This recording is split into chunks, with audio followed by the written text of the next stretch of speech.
Welcome to this video on the fluid dynamics of Epiphora, a structural and functional framework for diagnosing the tearing patient.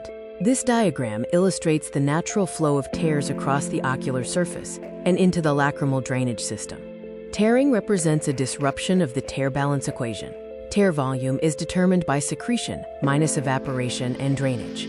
We can categorize these components as the faucet, the holding capacity, and the drain. We can model the anatomy of tear flow using a sink model. The faucet includes the lacrimal and accessory glands. The basin is the conjunctival fornices and tear film, and the drain is the lacrimal drainage system. Drainage is an active vacuum system, not simply passive gravity. The blink pump schematic illustrates this process, moving from the open state to the squeeze, and finally to the vacuum state to draw tears into the punctum. Primary overproduction of tears is rare. Reflex tearing, stimulated by the 5th and 7th cranial nerve reflex arc, drives most clinical presentations. Triggers include environmental, mechanical, chemical, and systemic factors. The paradox of dry eye is why a dry eye constantly waters. Meibomian gland dysfunction degrades the lipid layer, causing rapid evaporation and hyperosmolarity. This triggers a reflex flood of aqueous tears that the drainage system cannot handle. Allergies and dry eye can interact in compounding vicious cycles. The itch-rub cycle and the allergy-dry eye loop continuously degrade the ocular surface and perpetuate the tearing symptoms.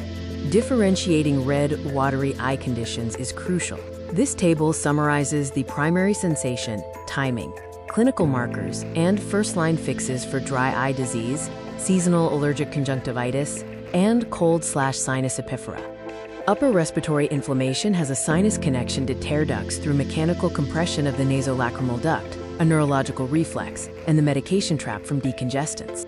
Underdrainage can be categorized as pump failure, a dynamic loss due to issues like facial palsy or floppy eyelid syndrome, or anatomical obstruction, a static loss from blockages like dacryolyths or congenital NLDO. Obstruction can occur at the punctum, leading to punctal stenosis, or in the corridors, causing canalicular stenosis.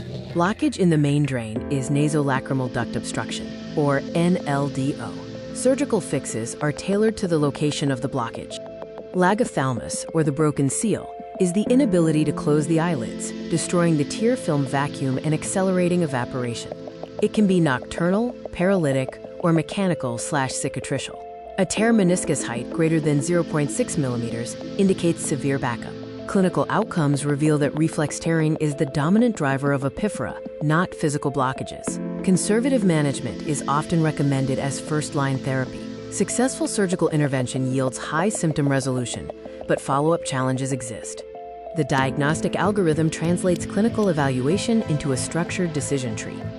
It starts by assessing tear breakup time to identify ocular surface disorders, followed by the irrigation test to locate any blockages or functional failures. Epiphora is rarely a singular disease, but rather the overflow of a compromised equation. These scenarios illustrate how multiple factors, faucet spikes, basin issues, or drain failures, can combine to cause tearing.